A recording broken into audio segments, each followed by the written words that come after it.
Hello, everybody. Welcome back to episode 5 of the podcast.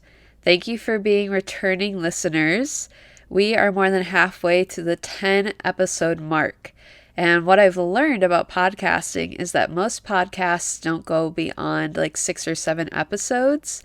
So, although this is episode 5, I also did an intro. So, this is technically episode 6. So, we are right in that sweet spot. And I kind of get it because I used to think when I would watch like my friend Lauren do podcasting, I would think it's not that big of a deal. It's not that hard. All you do is sit around and do a video and record yourself talking. But then it occurred to me that it actually is a lot of work. And now that I've done it for almost 6 episodes, I am floored at how much work it is, especially when you don't have a team or a budget of any kind, thus you're still in a closet. Like it's a lot of work and it's a lot of time taken away from your personal life between recording and editing and posting and figuring everything out. So I want to thank you for listening because it does take time and it is obviously a lot of time and preparation within creating this. For today's subject, I wanted to talk about something that's really personal to me, but also something that I think is affecting many, many people. I always speak for like Americans, but that's just because I know American culture really well. So I'll just say the American culture is very affected by this. Whereas I have never traveled to certain countries, but places like Italy, I've heard they don't really have this issue. Or in other cultures, they have a lot of days off or they have 3-day weekends or something like that. I don't think they deal with this as much if you are an international listener. I know I have a few of you, but if you are wanting to understand American culture a little bit better, I think today might be a good episode for you to listen to because burnout is a really bad, I'm going to call it an epidemic that is affecting millions and millions of people within the United States, including myself and a lot of my friends and family. Now, if you've never heard of the term burnout, I have 2 different definitions and they have overlap because both defining sources are going to have overlap, but one of them I think is a little more work focused and the other one I believe is more full perspective of life focused on what burnout could be. So the World Health Organization defines burnout as a syndrome conceptualized as resulting from chronic workplace stress that has not been successfully managed. It is characterized by 3 dimensions: feelings of energy depletion or exhaustion, increased mental distance from one's job, or feelings of negativism or cynicism related to one's job. The secondary definition I just found on Google, but I think, as I said, it has a broader scope of what burnout really is. Burnout is a state of emotional, physical, or mental exhaustion caused by excessive or prolonged stress. It occurs when you feel overwhelmed, emotionally drained, and unable to meet constant demands. So I like that broader viewpoint because I personally have experienced it the last few years. I understood burnout in college in a very different way than I understand burnout now. In college, I was doing full-time and sometimes even more than full-time school credits per year, just trying to get my degree done. And at the same time, I was at least working part-time, if not full-time, especially in the summer, in order to try and counteract student loans and pay those off. So a lot of times the way that it would go is that I maybe would have classes in the morning, I would work on an on-campus job midday, and then I'd have afternoon classes, and then I either would have time for more homework, I would do a different part-time job, or I would have a social event. And that's kind of how I lived my life. I really didn't sleep a lot. I didn't eat well. I really lived off like trail mix and those, what were those chicken wraps called at McDonald's? We had like a non-glorified version of that in our school cafeteria at my college. And so that's really what I lived off of, was like chicken wraps and trail mix. And I think back to that time, and my friends and I always joke, like, how did we do that? How did we have the energy in order to do that? But I think the reason that we did was we were working toward a bigger purpose, and there was always a promise of something better after graduation. So it was like, this is a lot of work, and school is a lot emotionally and mentally, but I'm working towards a bigger purpose. And at the end of this, I will have student loans, but I also will have a career. And there was a light at the end of the tunnel and a goal for us to aim towards. And I think it just made it easier to anticipate that and to be excited about that, even on the really tough all-nighters, awful days. Now, I think that has changed a lot since I started my career. I graduated in December of 2017, so I just celebrated 5 years out of college. And I started the career position that I'm currently still in the spring of 2018. And immediately things are really difficult at this job. Within the first year of working there, I was on a team of, at that point, 10 people, and we had turnover 2 times.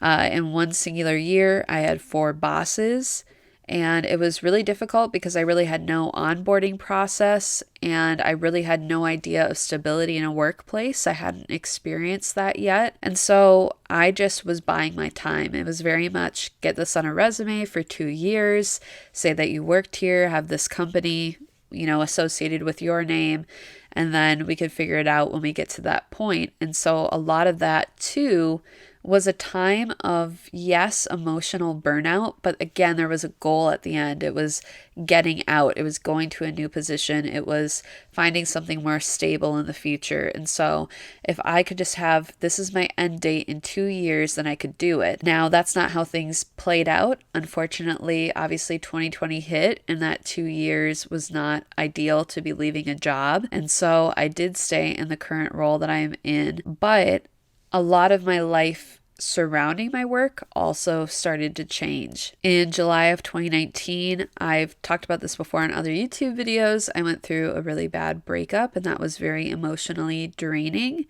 And beyond just the breakup portion of it, there was also the fact that we were co-leading a small group, which if you've ever co-led a small group, you know that there has to be a lot of intentional time spent together planning out what you're going to teach or kind of the next goals of your group. And so I had to continue to be a small group leader for 14 months. And I guess you could look at that and say, well, you didn't really have to. But the reality is I couldn't name anybody else to step up. I didn't feel good about stepping down for that reason. And so I stayed, and I wouldn't necessarily do anything different. It was just a really tough period of time. But that brought us into 2020, as I just mentioned, where we had a lot of awful things happening around the world. But particularly, I live in Minnesota. And so a lot of the news coverage and the protests and the really hard discussions were happening 20 minutes away from my home. At the same time, I also felt like God was telling me I was going to go to LA. And so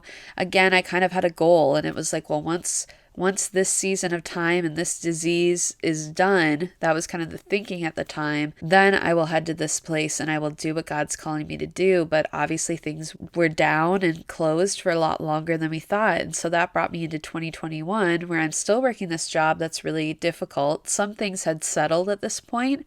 I had a little more stable leadership and team, but then my outside life was really chaotic, and I was feeling really bitter towards God at the fact that I didn't get to do any of the things that I had wanted to do. And he was not only making me wait, but as he was opening the rest of the world, other people got to get back on with their lives. And I still felt like I was sitting in Minnesota really struggling. I remember this time really specifically and very clearly. In November of 2021, I was in a car by myself, and I was just like, I don't feel purpose in this life. And so if this is what it is, like, I want you to end it, because I don't want to do that. And I just am not feeling like I want to continue living in the way that I'm living. And I would like to say that God turned everything around and things got better. And I think that's the story that I hear a lot of times, is people saying, oh, I wish I could have seen what happened like 3 months later or a year later, or where I was 6 months later. And for me, it actually got worse. Going to the end of 2021, about a month after that time frame, I had a family member die unexpectedly. I had another family member be put in a hospital for a week fighting for their life with pneumonia, and they ended up having to stay with us for a month and be on an oxygen tank, and thankfully they fully recovered. But that went right into a planned surgery that we had for my dad in January of 2022. And without getting into all of the intricate details of the last year, my dad ended up having a lot of complications and having to have 4 surgeries in 5 months between January and May. And then during his final surgery, he had a bad reaction to antibiotics because they were trying to fight an infection. And he had hallucinations, he had altered state of mind, and he basically had a pre-form of kind of like dementia or Alzheimer's. And so that really emotionally weighed on me. And basically, I had 1 month where that was coming to an end. Before then, in work, everything just got flipped upside down again. Me and another coworker got transferred to another team, and it was very out of the blue. We really didn't get a warning on it. Just one day we came in and we were on a different team under different leadership, and it's been a totally different vibe, and it's just not necessarily something that's emotionally feeding me or benefiting me. And my coworker actually put in her 2 weeks notice and has already left since August, since these 6 months. And it's just been really difficult. It's been a real struggle. And so I really resonate with this idea, not only of burnout, but just burnout of your work, burnout of your personal life, burnout of your emotions, of your mental capacity, of your creativity, of your purpose, of everything you have to give. And then you talk to people about it and you're trying to create social connections, and people always have this like easy response.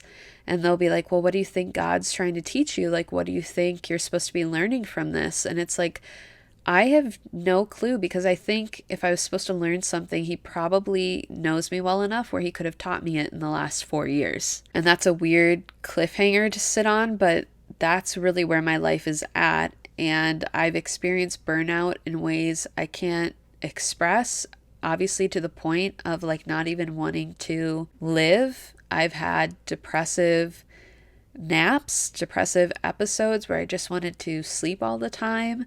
And I've really been struggling in a way that I haven't really talked about, at least on here. I've talked about it a little bit personally with some people, but with a lot of people, I've just kept it to myself and I kept things moving. And I'm really seeing burnout come into my life in a different way than I anticipated. And I know I'm not the only one dealing with this, because I see a ton of people on social platforms discussing how they are really struggling, especially Gen Z. Like, this corporate structure is really difficult to work under. And college is really different than it was before. We have a very different economy.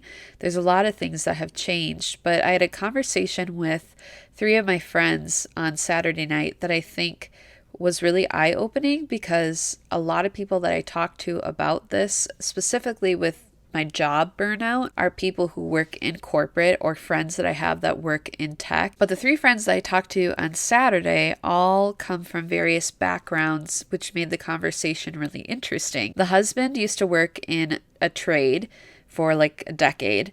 The wife is a stay-at-home mom, and then our other friend works in corporate as well as I do. And so the perspectives that we had on this discussion on Saturday night were really interesting, because it really drove home that you can have any job in any situation and still deal with burnout. So maybe you're wondering, what are a few signs of burnout? These are some that I have put together, but I also looked online and kind of created a list of 4 or 5 that you might be experiencing. But you also may experience many more than these 4. Dragging yourself to work or having a hard time self-starting. So for me, how this plays out is on Sunday nights, I have something called the Sunday Scaries, which a lot of you may experience. And the Sunday Scaries are basically a feeling of hopelessness for the week, stress that you have to go back to work and work for 5 days in a row, and just feeling really down. This also kind of goes into having a hard time self-starting. So maybe when you get up in the morning, it's more than just, oh, I'm groggy groggy or I'm tired. It's that I just don't really have a push to get started on my work because I don't feel like what I'm doing has a purpose. Number 2, irritability or impatience. I had a friend tell me last night how you react when you're interrupted or inconvenienced is how you really feel inside coming out without a filter. And I thought about that, and I was actually on the way to talking with this friend last night. I had 2 different scenarios happen, one right after the other, that really were a reminder of what it feels like when I'm irritable and I'm inconvenienced and I'm impatient. And I was trying to head to this friend's house, and I've been having some car issues. I really didn't mention that in my rundown of burnout as well, but having car issues and having to be a woman in a situation where you're fighting with a dealership or with a mechanic on things that you don't really know about, but you're just trying to advocate for yourself. That's another aspect of burnout that's really fun. That's obviously sarcasm. I have a loaner car right now because my car has been in the mechanics for about a week and a half. And I realized I didn't have my car, like my garage door opener closer, if you know what that is, like the Bluetooth garage opener. I realized I didn't have mine. And so I got out of the car and I went and I tried to get the little slider thing on the side of my garage to key in the code to put it down, and the slider wasn't working. So then I walked into my garage and I opened the big door of the garage and I closed the little one, and I thought, okay, I've done this 100 times before. I'm going to hit close on the big door and I'm going to run and I'm going to jump over the sensor that we have at the bottom of our garage door. So I tried to do that, and then I couldn't make it in time because it was too slippery and I just didn't want to hurt myself. So then I unlocked the door to my house and I called my mom and I said, will you come get this garage door for me so I can go? So finally I'm thinking, okay, let's just get in the car. Let's just go. We're going to be a couple minutes late. Well, within a second of starting the car and starting to reverse down my driveway, I hit a patch of ice and the tires just aren't that great on the loaner. And so I ended up sliding into the side of my driveway where we have feet and feet of snow right now because I'm in Minnesota, and my back tire got stuck and I couldn't move because all my tires were on ice and the back one was stuck in snow. So then I had to go in and ask my mom to help me shovel out the back tire and put down, we have like kitty litter, but if you have like sand or salt or something, that'll help leverage your tires on ice. And so I knew I was going to be even later than I already was going to be, and then this happened, and it just was another thing, another inconvenience. Why can't things just happen how I want them to happen? And I noticed that my patience with my mom and with myself and with the whole situation was really thin. I was pretty snippy and I was pretty moody, and I was annoyed that I had to deal with this when I'm already dealing with all these other things in my life, right? Like, why couldn't I just left the house easily and just had an easy ride to my friend's house? And so I got there, and then she said, how you react when you're interrupted or inconvenienced is how you really feel inside coming out without a filter.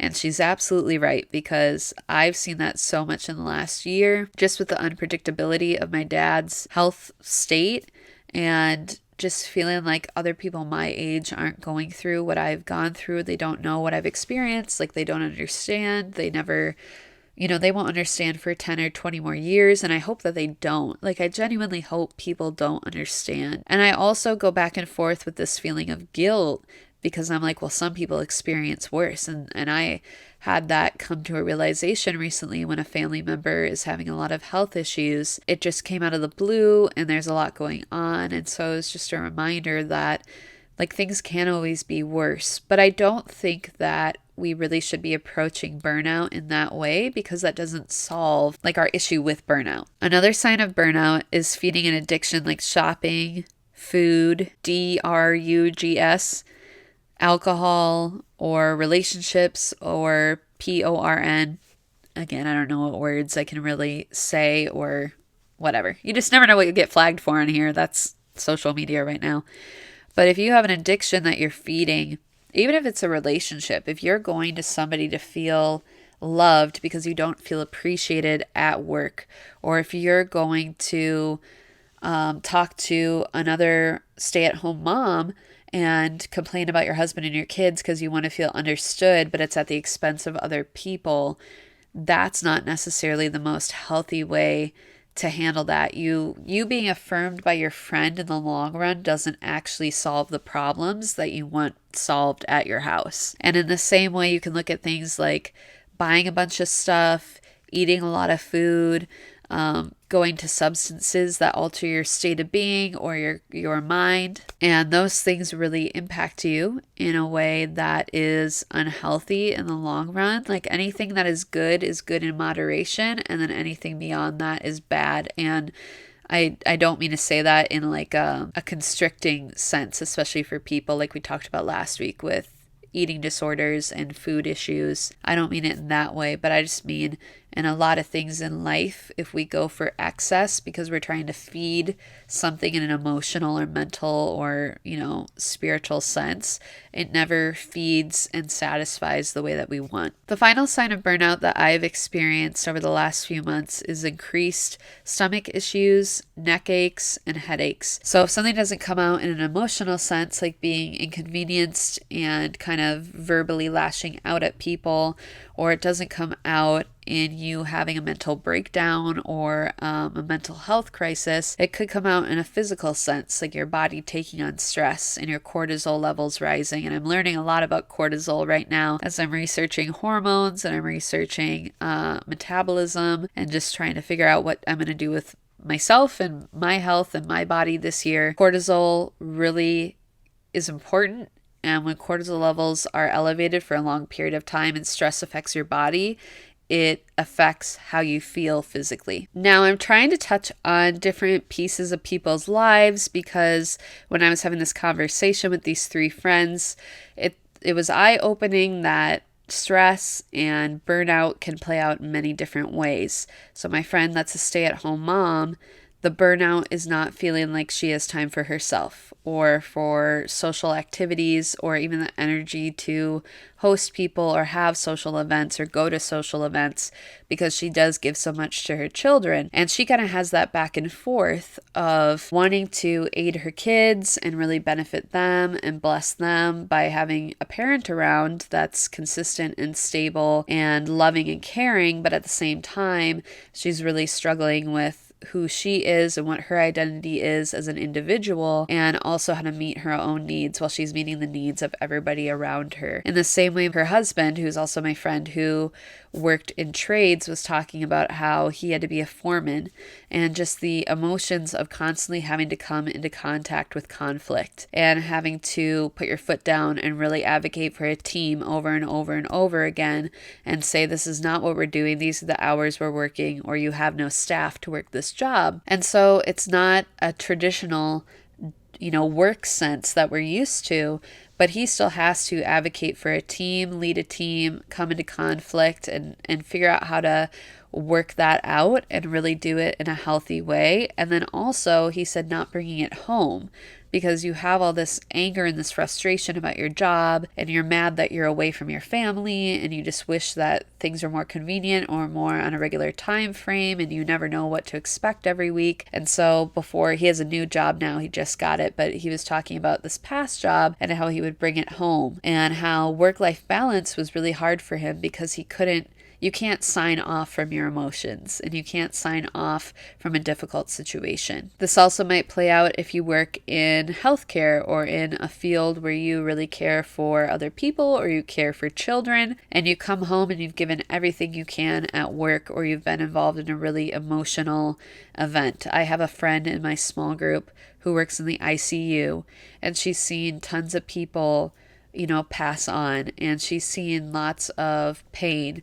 And she said when she first started the job, she had a really hard time because she would go to, different church events or she would talk to different people and they would talk about things that they were inconvenienced by or things that were hard in their life. And they just weren't equivalent to the kinds of chaos and trauma of her work. And it was hard, again, to shut off the emotion and not bring it home and to have a completely different work life and then a completely different home life. People, I think, who work in law enforcement or in any sort of investigation or detective work could also resonate with this. You have a really bad case at work and it's really taking up a lot of your head space. And you have to learn to turn that off in order to come home because it's not like, something that you can punch out of and check out of and then go home and live a normal life when you're confronted with this type of information in these type of cases every single day. Now, I do want to pivot a little bit and just talk about organizational structure, or as we know it, corporate structure, and the history behind that, because I hear a lot from my dad and his family. My dad is from the baby boomer generation, and a lot of his family is from the baby boomer or Gen X generation, and my mom is from Gen X and my siblings are from Gen X. And so what I hear all the time is this is just how it is. This is adulthood. This is what you do. You do your 9 to 5, you work 65 years, you work up your retirement, you retire, and that's your life. And that's what you need to get used to. But the thing that I always struggle with is that this method of doing things really is not that old. It's really a new concept, and we're just used to it because it's all we've known, and a couple generations before us, it's all they have known. So this corporate structure, or what was originally called the organizational structure, came about during the Industrial Revolution between 1760 and 1840.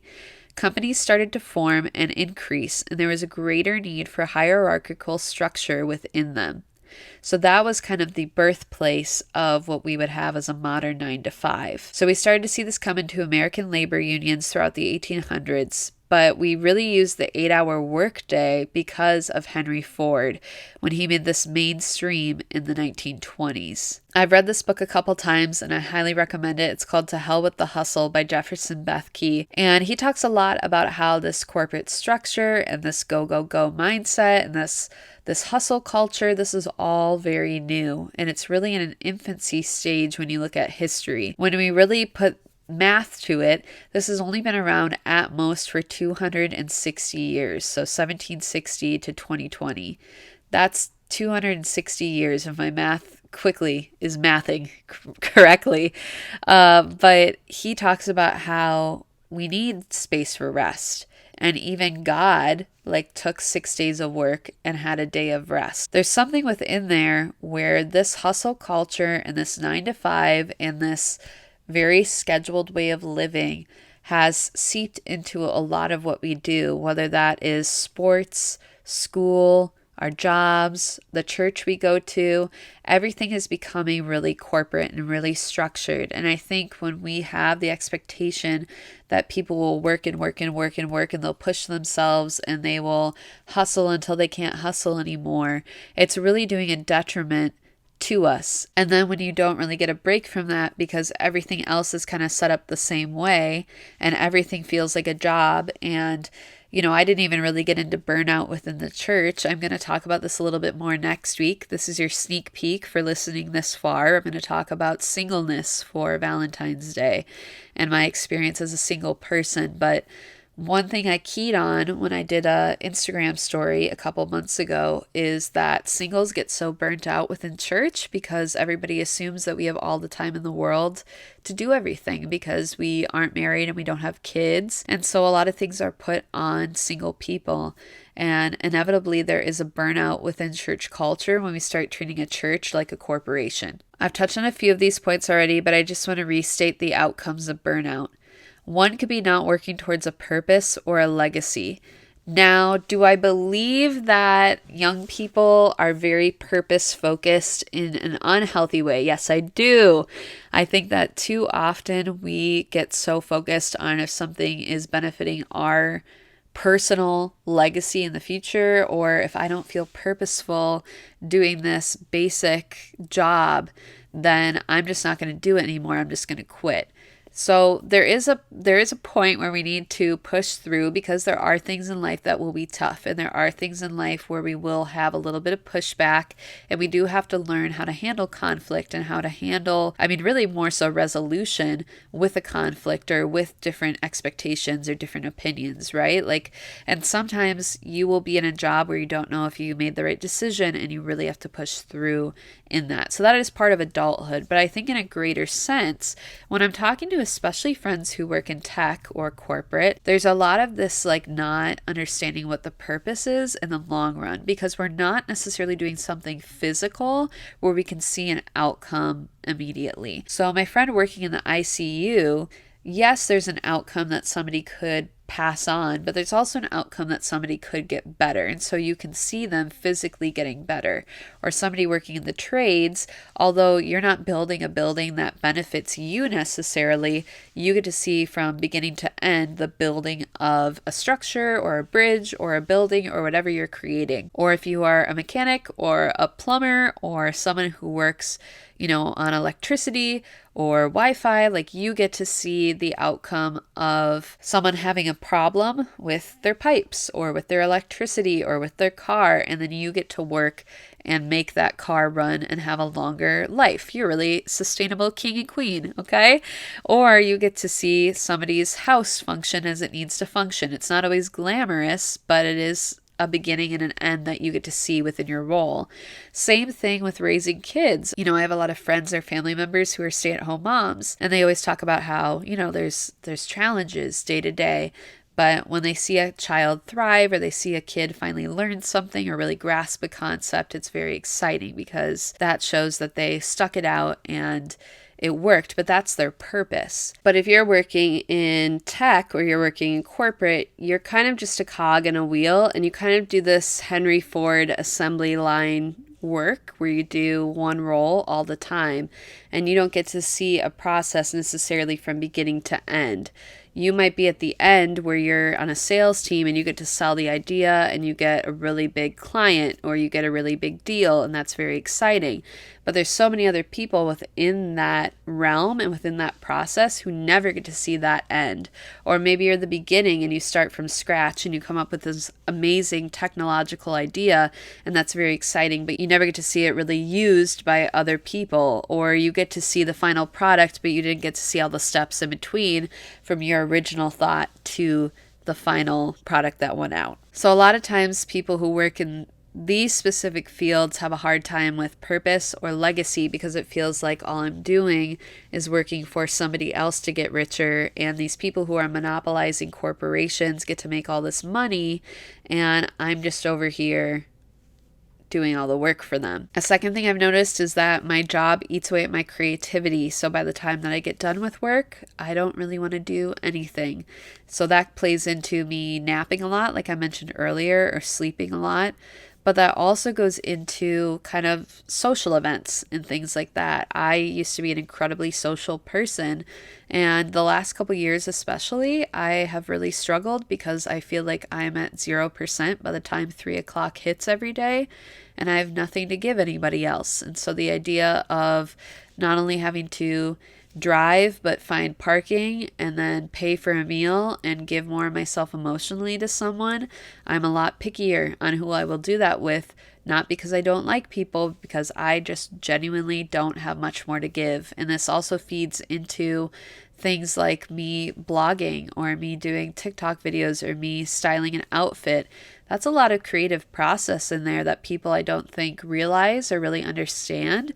And so my creativity is eaten up a lot, and it takes a lot more time for me to create something. Even these podcasts, after sitting at a computer all day and having to focus on something for somebody else, it's hard for me to have the energy to sit down and focus on writing something or putting in notes or going out and researching and giving more of myself to the process of podcasting. And then I have to set up the camera and I have to set up the microphone and I have to have everything together and I have to record, and then I get to edit the whole thing, which takes more hours, and I have to upload it, and then I have to do a social media post. And there's so much in even something as simple as a podcast, like I mentioned earlier. And the final outcome of burnout that I see, I will call disillusionment.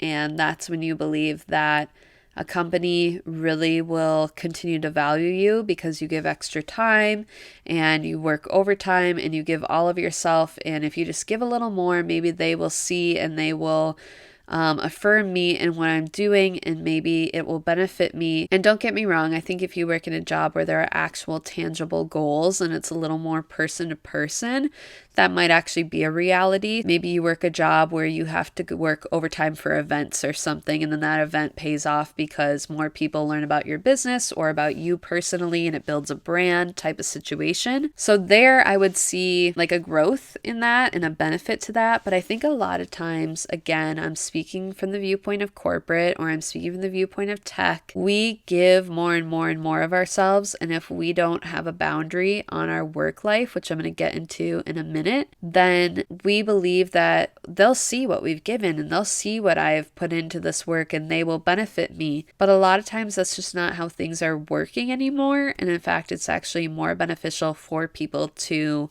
leave the role that they're in because that benefits them greater. And that's one thing I wanted to touch on. I actually didn't make a note about this, but kind of going back to the baby boomer, Gen X, even older millennial way of thinking, I have had to educate friends and family, but mostly like family members that are older, that corporate does not work the same way it used to. And I had an uncle who worked from, I think he was in like the mailroom or he did some janitorial, kind of like lower level things within a corporate setting. And he worked his way up to VP of sales for a business that's local around here. And that's how it used to work. You quote unquote picked yourself up by the bootstraps and you worked really hard and you got promoted and you got, you knew this person and you made these connections and they helped you get up to this role. And then you really thrived. And by the time you retired, you were at the top of the company and it just took a little extra work to get there. And ultimately, I guess I just want to say, like, you can work really hard and you can give all of yourself to a job. And sometimes it's just not enough. And the way that companies work now is that you have to jump around to benefit yourself and to have a lot of good businesses on your resume and to have a lot of different positions and work your way up. And especially things like pay, statistically, and I apologize because I usually like to note who has quoted this, but it has been shown over and over again for years. If you stay at a job longer than 2 years currently, like in a corporate setting, if you stay at a job over 2 years, you are losing out on money in the long run. And I'm saying that very hypocritically because I've been at the same job for 5. So that's just something I want to say, like, no amount of promotion at my current role is going to get me anywhere close to if I go and work a different role. And that's all I'm going to say about that for now. We'll see what the future holds. So let's talk about a few ways to cure burnout. I find that doing something after work hours is really beneficial, or doing something midday is really beneficial. So the first thing I would say is to create boundaries. Now, this is creating boundaries that if you work 9 to 5, you don't start till 9 and you don't end till 5. Again, if you have a situation where you guys are at a deadline for a project and it's, twice a year that you have to do this, obviously work overtime and like get that project done and do what you need to do to stay on the team and stay employed. But overall, I would say creating boundaries, especially on your time.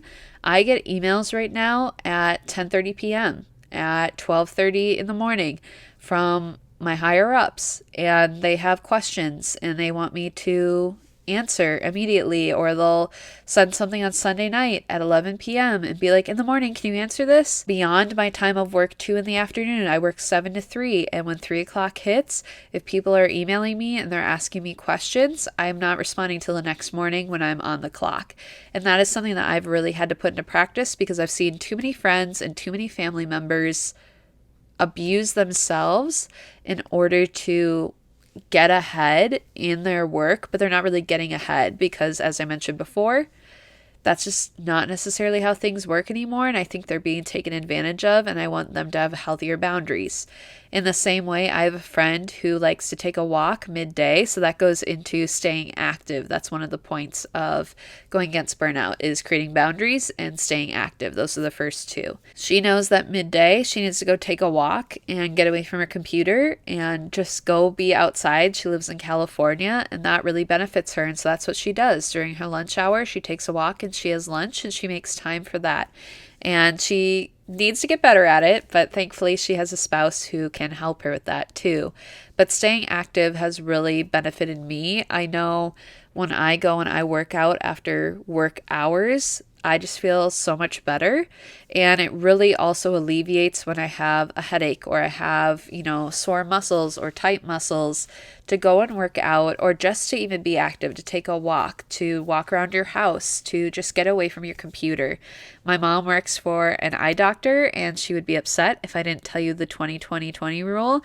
So every 20 minutes, when you're looking at a computer or you're reading something up close, you take 20 seconds and you look 20 feet away from you. I think that's what it is. But I'm just going to put that in there as a little mouthpiece in case my mom ever listens to this and she's like, I don't know why this girl didn't say that. I said it, Mom. The 20-20-20 rule.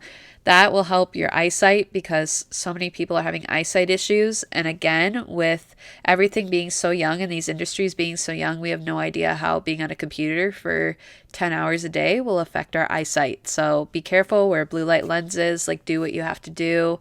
And then also just staying active and helping your body and helping your mind. One of my friends I was talking to on Saturday, she has one of those flat treadmill things. And so it just keeps her moving. So she'll be at a standing desk and she'll have this little walking pad underneath her feet and she'll walk and she'll do her work and it helps her focus, but it also keeps her active because this was another thing I heard. Again, I can't quote it because it's just coming to mind right now, but somebody said that if you work 8 hours a day at a desk, you have to work out 3 hours that day in order to counteract the sedentary lifestyle that you're living, which is like insane. So please prioritize just being active in some way and like being good to your body. This would also go into things like meal planning. So maybe Sunday night you meal plan for the rest of the week and it's a lot of work for 2 hours, but then you don't have to think about your lunches because they're already pre-done and pre-ready to go, or your dinners or your breakfast, whatever it may be, whatever meal you're focusing on or you really struggle with. A lot of people struggle with lunch for this reason because they want it to be convenient. So if you meal prep or you take time out of your evening to really cook a dinner that you wanted to try or try a new recipe or bake something, that is a great way to counteract burnout. Things like journaling or playing an instrument, something that allows your mind to get outside of the focus of your job. So a lot of people for memory care and for also just mental health, they play instruments or they sing or they write lyrics or they journal and they write a story or they do fan fiction or they create art and they do AI art or they do anime or they do cartoons, whatever it may be. I know a lot of people who counteract that stressful feeling and that stressful work day by doing something that brings them joy and just is something simple that helps them get out of work mode. Kind of going along with creating boundaries, I would say learning to say no. It does not mean to say that you cannot hang out with somebody or that you cannot help somebody or that you've been going. You don't have to have a huge long reason why you can't hang out with them or you can't do something. You can simply say no. And you can do it in a kind, respectful way and people can receive it in a kind, respectful way. And if it comes to your boss and your higher ups in your job and they are not understanding why you would say no because that job is their life and it's not your life, then I would say either go find a different job or don't worry about it because that's your boundary that you're creating that's healthiest for you. And I don't think it's fair that people who are higher up in a corporate ladder or higher up in the hierarchy of a company feel like they have the right to tell you that you have to do everything or that you always have to be available. I really wanted to put this one in here, kind of going again with creating boundaries.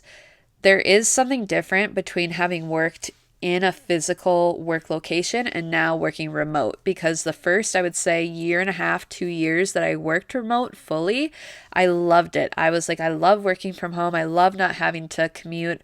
I love not having to dress up. I love that I can just sit in my bed and do all this stuff. But I think the downside of working remote is that you cannot clock out unless you make yourself clock out, because I've noticed people really will push my boundaries a lot more now in this current day and age than they did 2 or 3 years ago when I was in an office in person. They always think that they are supposed to have my time and they're supposed to have my ear and that I should be available all the time because I have a computer at home.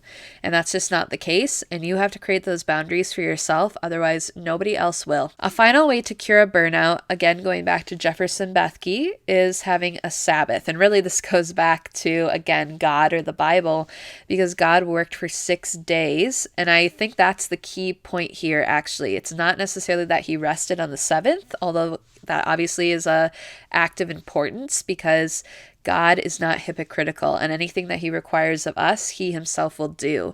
And if there's a God that is limitless and a God that never gets tired, who says that resting is important, then you best believe that you as a human with limits and boundaries, like you need rest and you need time because you're not God. And that's just the truth of it. But I think the bigger thing too is that work has always been a part of God's plan. And when Adam and Eve were working in the garden, it wasn't described as burdensome.